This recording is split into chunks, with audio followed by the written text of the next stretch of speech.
Hello students, today I am going to start new chapter center of mass. हम Newton's law of motion पढ़ चुके हैं, लेकिन Newton's law of motion जो हम पढ़े हैं वह सिर्फ और सिर्फ पॉइंट मास के लिए वैलिड है। अब पॉइंट मास के लिए वैलिड है, लेकिन जब हम किसी भी ऑब्जेक्ट पे हम फोर्स लगाते हैं, जैसे ये ऑब्जेक्ट है, इस पे हम फोर्स लगाते हैं, तो यह कंसिडर कर लेते हैं कि यह ऑब्जेक्ट जो है यह एक पॉइंट जैसा है ना, मतलब पॉइंट मास है। और वह पॉइंट क्या है, वही सेंटर ऑफ मास को हम कंसीडर करते हैं। और उसी का जो मोशन है, जो पॉइंट का मोशन है, उस पॉइंट का जिसको हम कंसीडर करते हैं, उसी के मोशन को होल बॉडी के मोशन कंसीडर कर लिया जाता है। लेकिन जब हम किसी ऑब्जेक्ट पे फोर्स लगाते हैं तो यह कोई जरूरी नहीं है कि इस पॉइंट का जो मोशन हो उसी तरह से सारे पॉइंट का मोशन हो। यह देखा जाए कि अगर हम इस ऑब्जेक्ट पे फोर्स लगाते हैं अलग अलग पोजीशन पे, जैसे पहले हम यहां फोर्स लगाए, फिर हम उसका पोजीशन चेंज कर ले, यहां फोर्स लगाए, फिर हम उसका पोजीशन चेंज करके यहां फोर्स लगाए, और तीनों कंडीशन में हम मोशन का एनालिसिस करें तो पाएंगे कि तीनों केस में जो मोशन है वह अलग अलग तरीके से हो रहा है। लेकिन जब हम न्यूटन्स लॉ ऑफ मोशन में फोर्स लगाते हैं तो यह कंसिडर कर लिया जाता है कि वह फोर्स कहीं और नहीं, एक पॉइंट पे लग रहा है। और वो पॉइंट क्या है, और वही पॉइंट है जो सेंटर ऑफ मास है। मतलब कि जब किसी भी ऑब्जेक्ट का या बॉडी का टोटल मास किसी एक पॉइंट पे कंसंट्रेटेड हो, मतलब टोटल जो फैला हुआ मास है पॉइंट पॉइंट, जैसे भी जो ऑब्जेक्ट है बहुत सारे पॉइंट से बना हुआ है, वह ये कंसिडर किया जा रहा है कि सारे पॉइंट इस पॉइंट पे कंसंट्रेटेड है, मतलब इसी पॉइंट पे है वो, एक मास जैसा, एक पॉइंट जैसा। और इस पॉइंट को हम कहते हैं सेंटर ऑफ मास। हम इसे और विस्तार से समझाएंगे कि इसका जो फिजिकल मीनिंग है, रियल मीनिंग क्या है। लेकिन न्यूटन्स लॉ ऑफ मोशन में जो फोर्स हम लगाते हैं वो फोर्स कहीं और नहीं, हम कंसिडर करते हैं कि वह फोर्स सेंटर ऑफ मास पे लग रहा है, मतलब इस पॉइंट पे लग रहा है। और इस पॉइंट का जो मोशन होगा, जिस तरह से मोशन होगा, ट्रांसलेटरी होगा, तो हम उसको ट्रांसलेटरी मोशन कंसिडर कर लेंगे। तो सेंटर ऑफ मास जो है वह एक पॉइंट है। किसका पॉइंट है, तो किसी ऑब्जेक्ट का पॉइंट है, जो जिस पॉइंट पे टोटल मास उस ऑब्जेक्ट का कंसंट्रेटेड रहता है, तो उस पॉइंट को हम कहते हैं सेंटर ऑफ मास। और उस पॉइंट का जो मोशन होगा, वही मोशन होल बॉडी के मोशन को कंसीडर कर लिया जाएगा। अब यहां पे दो चीजें हैं, एक तो होता है डिस्क्रीट मास सिस्टम और दूसरा होता है कॉन्टिन्यूअस मास सिस्टम। जैसे हमारे हाथ में ये मार्कर है, तो मार्कर क्या है, कॉन्टिन्यूअस है, तो ये कंटिन्यूअस मास सिस्टम है। और डिस्क्रीट मास सिस्टम क्या है, जैसे बहुत सारे पॉइंट हैं और उसपे मास रखा हुआ है, मतलब सारे जो पॉइंट हैं वो सेपरेट है, अलग अलग हैं, और इस पे मास रखा हुआ है कुछ कुछ। जैसे यहाँ पे M1 मास रखा है, यहाँ पे M2, यहाँ पे M3, यहाँ पे M4, यहाँ पे M5 एंड सो ऑन। तो ये जो मास सिस्टम है, मतलब सारे पॉइंट पे जो मास रखा हुआ है, तो उसको हम कहते हैं डिस्क्रीट मास सिस्टम। और दूसरा है कंटिन्यूअस मास सिस्टम। जैसे जितने भी ऑब्जेक्ट हम देखते हैं, जैसे हमारे हाथ में मार्कर है, तो ये डिस्क्रीट कंटिन्यूअस मास सिस्टम का एक उदाहरण है। और भी चीजें आपके आसपास में है, जितने भी चीजें, वो कंटिन्यूअस मास सिस्टम है। तो हम सेंटर ऑफ मास जब हम पढ़ेंगे तो हम दो तरीके से पढ़ेंगे। सेंट्रल मास को शॉर्ट में COM भी हम कहते हैं। तो COM जो है हम दो तरीके से पढ़ेंगे। किसका किसका, तो एक डिस्क्रीट मास सिस्टम, और दूसरा जो है कंटिन्यूअस मास सिस्टम। दो तरीके से हम पढ़ेंगे सेंटर ऑफ मास। अब हम सीखेंगे centre of mass discrete mass system का निकालने का, और दूसरा कंटिन्यूअस मास सिस्टम निकालने का। और ये दोनों जो है वह तीन तरीके से होता है। जैसे डिस्क्रीट मास सिस्टम रहेगा तो तीन तरीके से फैला रहेगा। जैसे मास जो है वह फैला हुआ है, पॉइंट पे फैला हुआ है ना। ये जो डिस्क्रीट मास सिस्टम में क्या होता है कि पॉइंट पे मास रखा हुआ होता है, मतलब फैला हुआ होता है। तो एक तो तरीका है कि पॉइंट किसी लाइन पे इस तरह से फैला हुआ है, इस तरह से, तो इसको हम कहेंगे क्या, वन डायमेंशनल। ऑलरेडी आप पढ़ चुके हैं वन डायमेंशनल, मतलब एक स्ट्रेट लाइन पे अगर पॉइंट फैला हुआ है तो उसको कहते हैं one dimensional discrete mass system. Clear है, one dimensional discrete mass system. दूसरा तरीका है कि, ये तो पहला हो गया, दूसरा जो है इसको हम इरेज कर देते हैं।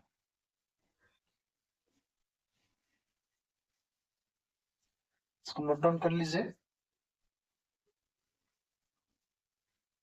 तो पहला है आपको कि किसी लाइन पे पॉइंट जो है वो इस तरह से फैला हुआ है। दूसरा है कि किसी प्लेन में, मान लीजिए बोर्ड का प्लेन है, इसमें बहुत सारे पॉइंट हैं, वो फैला हुआ है, जिसका सेंटर ऑफ मास निकालना है। तीसरा है कि रेंडमली फैला हुआ है पूरे स्पेस में, इधर भी इधर भी इधर भी, कुछ पॉइंट इधर भी है ना। तो ये मतलब थ्री डायमेंशनली पॉइंट जो है वह फैले हुए हैं, पॉइंट मास। तो ये तीन तरह के पॉइंट मास सिस्टम हो गया ये डिस्क्रीट मास सिस्टम है।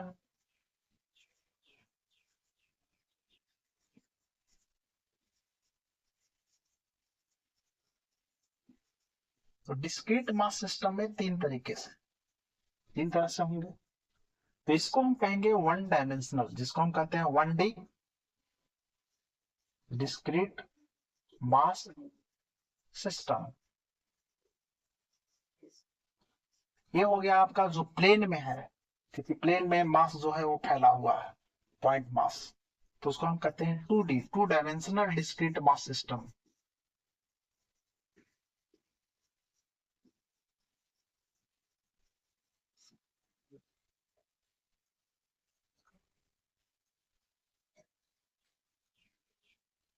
अब जब पूरे स्पेस में है, मतलब प्लेन में इधर भी चारों ओर फैला हुआ है, तो उसको हम कहते हैं थ्री डायमेंशनल 3D डिस्क्रीट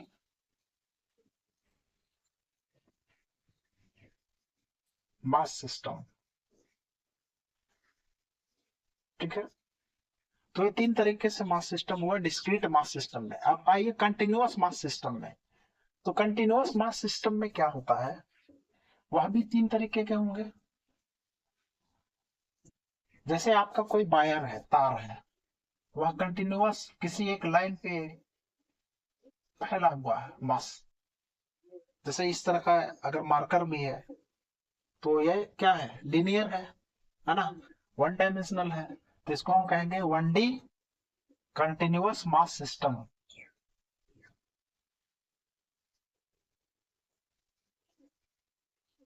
और जब मान लिया कि पेपर है एक, या सीट है, तो मास जो है किसी एक प्लेन में फैला हुआ है, तो उसको हम क्या कहेंगे, 2D कंटिन्यूअस मास सिस्टम। तो टू डायमेंशनल हो गया। अब ये 3D मतलब थ्री डायमेंशनल। ये थ्री डायमेंशनल क्या होगा, जैसे जितने भी ऑब्जेक्ट हैं, जैसे आप कह लीजिए क्यूबॉइड है ना, या कोई भी ऑब्जेक्ट ले लीजिए आप। जैसे हमारे हाथ में ये डब्बा है ना, ये डब्बा जो है वो क्या है, ये डब्बा जो है वो थ्री डायमेंशनल है। तो यह जो है इसका हम सेंटर ऑफ मास निकालेंगे, तो ये कंटिन्यूअस मास सिस्टम में थ्री डायमेंशनल 3D है ये, तो 3 डायमेंशनल कंटिन्यूअस मास सिस्टम, इसका हम सेंटर ऑफ मास निकालेंगे।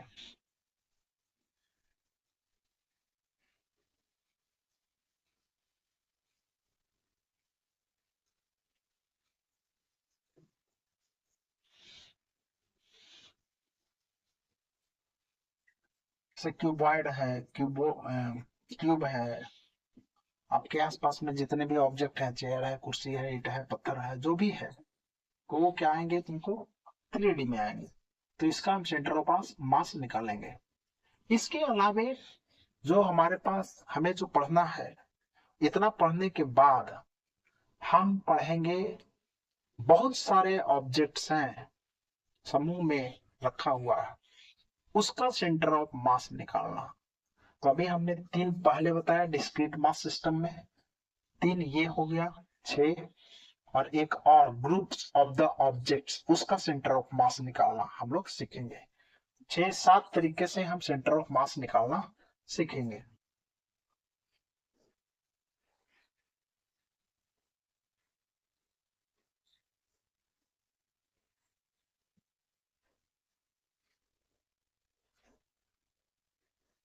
तो चलिए बच्चों, देखते हैं हम डिस्क्रीट मास सिस्टम में, हम सबसे पहले पढ़ेंगे discrete mass system 1 dimensional.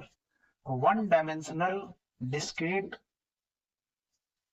Mass system का हम सेंटर ऑफ मास निकालना सीखेंगे। मान लिया जाए कि किसी लाइन पे, मान लिया कि एक एक्सिस है ना, इस पे जो मास है वो फैला हुआ है। यहाँ पे है m1, यहाँ पे है m2, यहाँ पे है m3, इस तरह से हम m4 एंड सो ऑन, बहुत सारा मास है।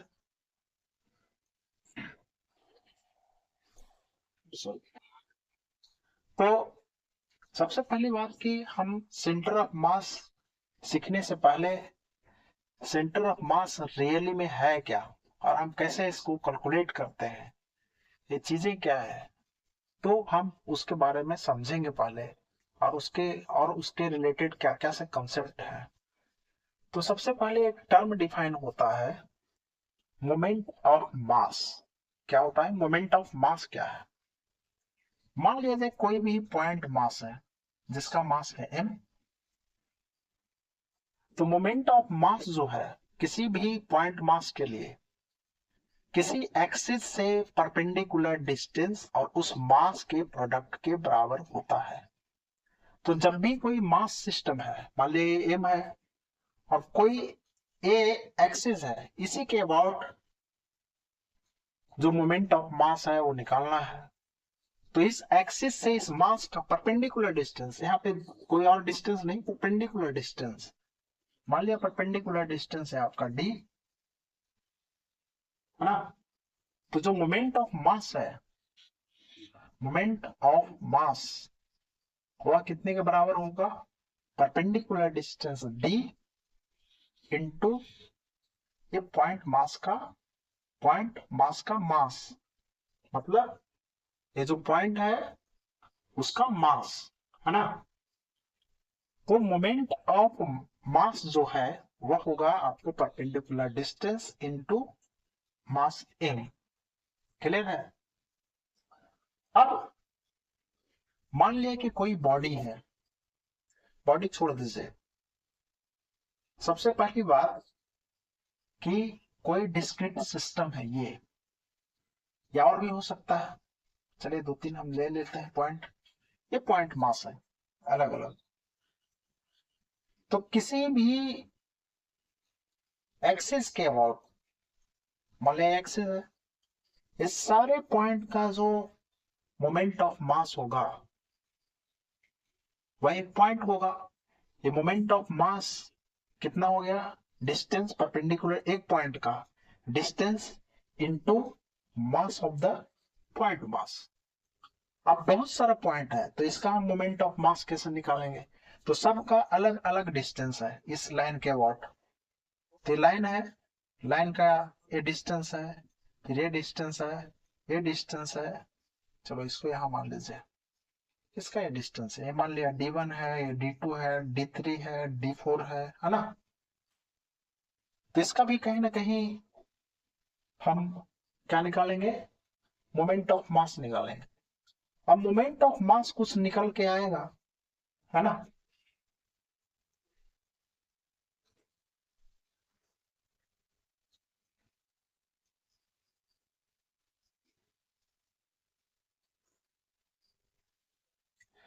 ये मान लिया कि M1 है, ये M2 है, ये M3 है, ये M4 है ना। इस तरह से और भी मासेस हो सकते हैं।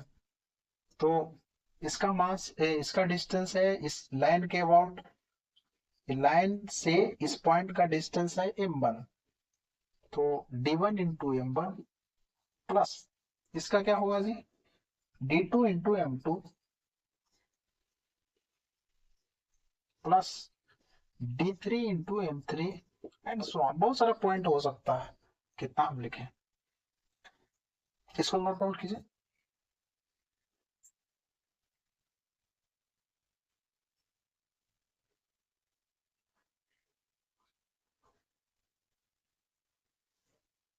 बच्चों, हेलो बच्चों, अभी हम देख रहे कि मोमेंट ऑफ मास क्या है। अब मान लिया कि बहुत सारा डिस्क्रीट मास सिस्टम दिया हुआ है, और इस एक्सिस के अबाउट हमें मोमेंट ऑफ मास निकालना है, तो हम निकाल देंगे आसानी से। पर इसी, जब मोमेंट ऑफ मास इस सारे डिस्क्रीट मास सिस्टम का किसी एक सिंगल पॉइंट का moment of mass of discrete mass system is equal to होगा इसी लाइन के अबाउट एक सिंगल पॉइंट मास का मोमेंट ऑफ मास, दोनों इक्वल हो जाएगा।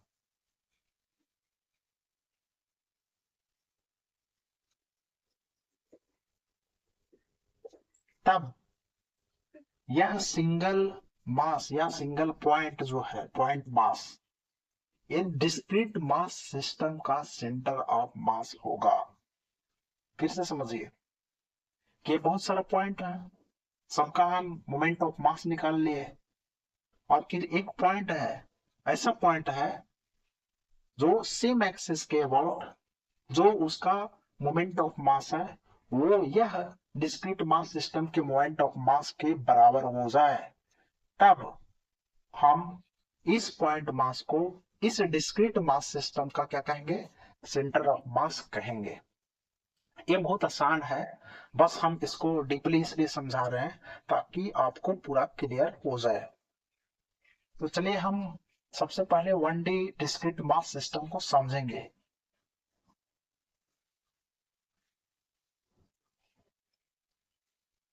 मान लिया जाए कि ये M1 मास है, ये M2 मास है, और सारे के सारे जो है वो एक्स एक्सिस पे रखा हुआ है। ये M3 है, ये M4 है ना, एंड सो ऑन, बहुत सारा है। और इसका जो कोऑर्डिनेट है वो x1 है, इसका x2 है, इसका x3 है, इसका x4 है ना। अब जब हम एक्सिस का हम चयन करते हैं कि हमको एक एक्सिस कौन सा लेना है, हम मोमेंट ऑफ मास निकालते हैं, तो हम किसी एक्सिस के अबाउट निकालते हैं। तो एक्सिस कौन सा लेंगे, क्या ये जो एक्स एक्सिस है उसके पैरेलल ले लें या इसके परपेंडिकुलर डायरेक्शन में लेंगे। तो जब भी हम मोमेंट ऑफ मास निकालेंगे तो हम इसके परपेंडिकुलर डायरेक्शन में हम निकालेंगे। तो जो एक्सिस हम लेंगे वो एक्स एक्सिस के परपेंडिकुलर, तो परपेंडिकुलर में जेड एक्सिस भी होगा या बाई एक्सिस होगा, तो हम यहाँ पे बाई एक्सिस ले लेते हैं। ठीक है। अब यहाँ पे सबका हम मोमेंट ऑफ मास निकालें तो क्या होगा, परपेंडिकुलर डिस्टेंस, ए डिस्टेंस है x1, ये डिस्टेंस है x2, ये डिस्टेंस है x3, ये डिस्टेंस है x4। तो moment of mass equal to कितना हो गया, mass perpendicular distance into mass. तो x1 m1 प्लस इसका x2 m2 plus x3 m3 plus x4 m4 and so on. अब भी हो सकता है। अभी मैंने बताया कि जब सारे डिस्क्रीट मास सिस्टम का मोमेंट ऑफ मास अगर एक पॉइंट ऐसा हो जिसके मोमेंट ऑफ मास के बराबर हो, तब वह पॉइंट मास इस सारे डिस्क्रीट मास सिस्टम का सेंटर ऑफ मास कहलाएगा। तो मान लिया इसी एक्सिस के अबाउट एक पॉइंट है कोई भी जिसका इस एक्सिस से डिस्टेंस xcom है, और वही जो डिस्टेंस होगा xcom मतलब डिस्टेंस इस एक्सिस के अबाउट सेंटर ऑफ मास।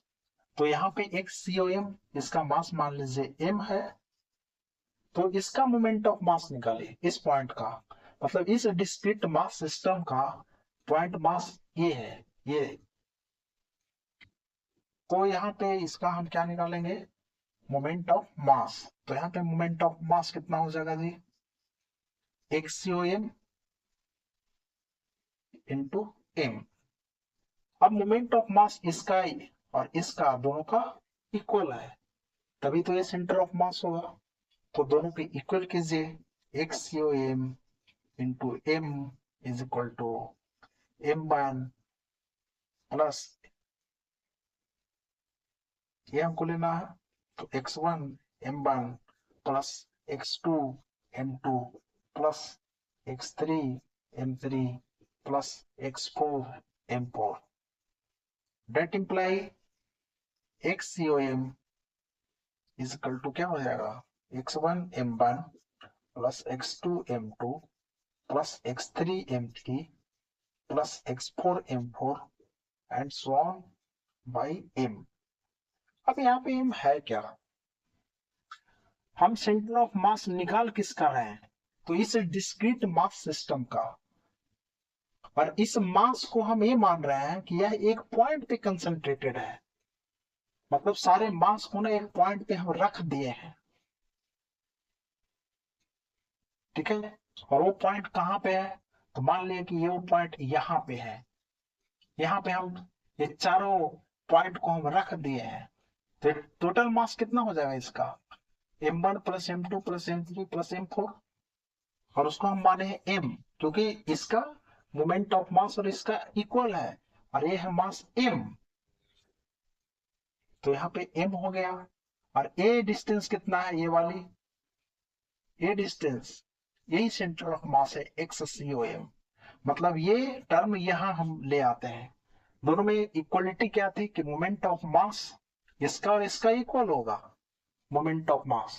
तब ये जो होगा ये पॉइंट ये जो होगा पॉइंट वो सेंटर ऑफ मास होगा, मतलब यह दूरी है xcom और इस सारे का सेंटर ऑफ मास यहाँ xcom। तो xcom कितने के बराबर हो गया, x1 m1 plus x2 m2, और ये जो मास m है वह कितने के बराबर है, m इक्वल टू ये टोटल जो पॉइंट मास है उसके सम के बराबर।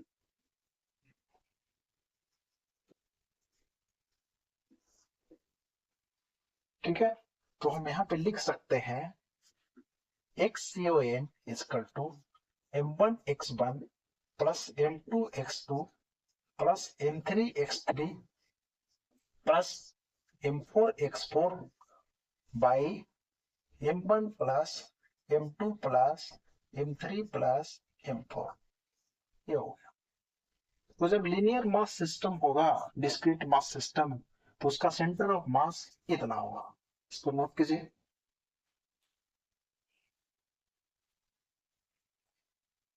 अब हम पढ़ते हैं two point mass system. Two point mass system का हम सेंटर ऑफ मास हम निकालना सीखेंगे। जैसे 2 पॉइंट मास है m1 और m2,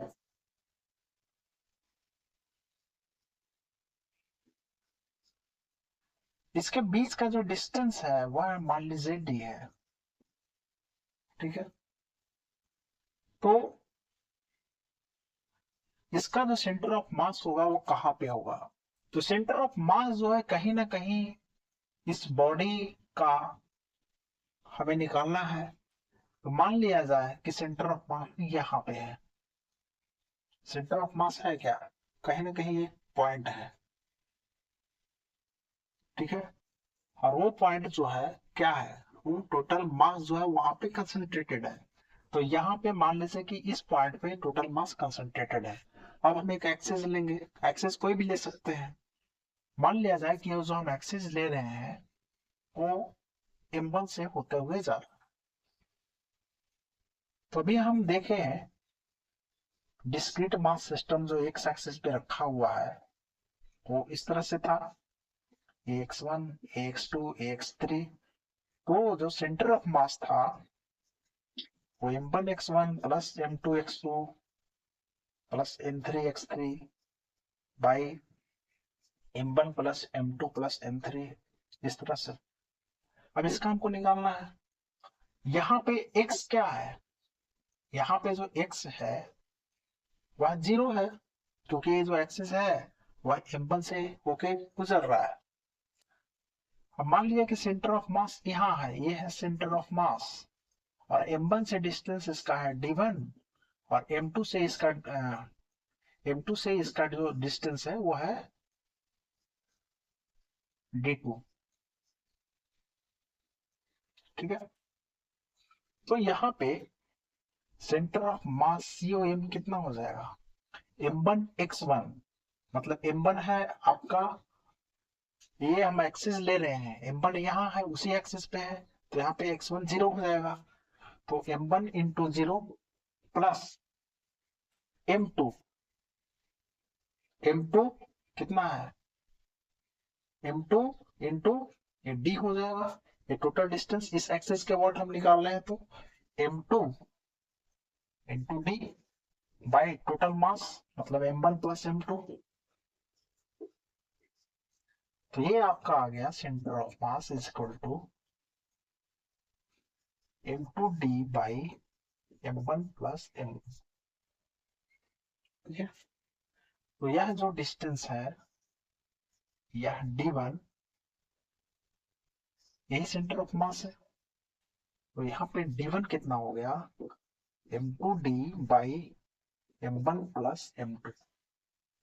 अब हम माने हैं कि सेंटर ऑफ मास से M2 कितना दूरी पे है, तो D2 डिस्टेंस पे है। तो यहाँ पे हम D2 निकालना चाहेंगे, तो D2 इक्वल टू कितना हो जाएगा? D2 को हम लिख सकते हैं D, ये total distance D minus D1, है ना जी। ये D1 है और ये टोटल डिस्टेंस कितना है? D है। तो इसको हम लिख सकते हैं D माइनस D1, और D1 इतना है।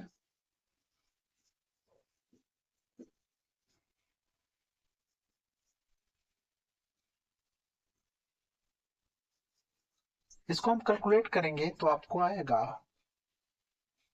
D2 equal to M1D by M1 plus M2। Calculate कर लीजिएगा, D2 आएगा आपका M1D plus D1, M1 plus M2। इसका मतलब ये हो रहा है कि जो सेंटर ऑफ मास है, सेंटर ऑफ मास किसके नजदीक है, इस टर्म को समझिएगा तो ये हमें समझ में आएगा कि सेंटर ऑफ मास जो है वह हैवियर पॉइंट के नजदीक होगा। इस टर्म को समझिए।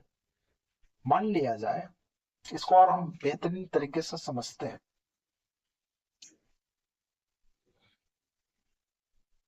मान लिया जाए कि M1 टेंस टू 0, मतलब 0 नहीं है, M1 जो है उसका बहुत लाइट वेट है, मतलब इसको नेग्लिजिबल मान सकते हैं, ठीक है। तो यहाँ पे x कितना होगा? x COM कितना हो जाएगा?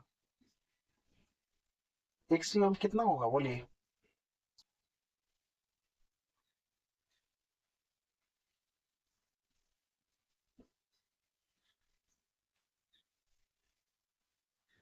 D1 के बराबर है एक COM, मतलब यहाँ से जो डिस्टेंस है सेंटर ऑफ मास का वो D1 है। तो D1 कितना हो जाएगा M2D, ये तो रहेगा M2D by M1 plus M2। और M1 और M2, M1 जो है वो लगभग 0 के बराबर है, लगभग जीरो, जीरो नहीं है, लगभग 0 के बराबर है। तो यह जो सेंटर ऑफ मास है वह कितने के बराबर हो जाएगा, M1 लगभग 0 के बराबर है, मतलब M1 को हम नेग्लिजिबल ले सकते हैं, 0 plus M2 is equal to D। ठीक है, इससे ये समझ में आता है कि यह लाइट वेट है, ये हैवी वेट है। लाइट वेट इसलिए कि इसका जो हम मास माने हैं वह लगभग 0 के बराबर लाइट वेट है, और यह भी है, इसलिए यह जो है सेंटर ऑफ मास कितने के बराबर हो गया, D के बराबर। मतलब सेंटर ऑफ मास इसके नजदीक होगा यहाँ पे, और इसका इसका हम M1 का कुछ मास बढ़ाएं तो यह D जो है, यह जो सेंटर ऑफ मास है D के बराबर आ रहा है वो थोड़ा कम आएगा, मतलब कि फिर इधर आने लगेगा। इसी प्रकार से इसका वेट बढ़ेगा, सेंटर ऑफ मास इसके तरफ से शिफ्ट होते हुए इधर आएगा। तो इसका मतलब यह है कि सेंटर ऑफ मास जो है वह हैवियर पॉइंट के नजदीक होता है। मान लिया कंटिन्यूअस अगर हम ले मास सिस्टम इस तरह से, तो यहाँ सेंटर ऑफ मास किधर होगा, जिधर हैवियर मास होगा। मान लिया कि इस तरह से है, वो कंटिन्यूअस मास सिस्टम है, तो जो सेंटर ऑफ मास होगा इधर होगा, इधर इधर लाइट है, कम है मास इधर, तो इस तरफ की ओर होगा, इधर कहीं होगा। ठीक है, इससे ये समझ में आता है, इसको नोट कीजिए। तो बच्चों ये हम discrete mass system 2 point mass को हम लिए हैं। अभी और हम एक और कैलकुलेशन करना चाहेंगे। मान लिया जाए कि यह जो 2 पॉइंट मास है, इसका मास है जो हम अनइक्वल लिए थे, अभी हम इक्वल ले लें। दोनों का पॉइंट मास कितना है जी, M है। तो सेंटर ऑफ मास COM कितना हो जाएगा, D1 कितना हो जाएगा, D1 इज इक्वल टू, दोनों का पॉइंट मास M लिए है, मतलब M1 इक्वल टू M और M2 इक्वल टू M।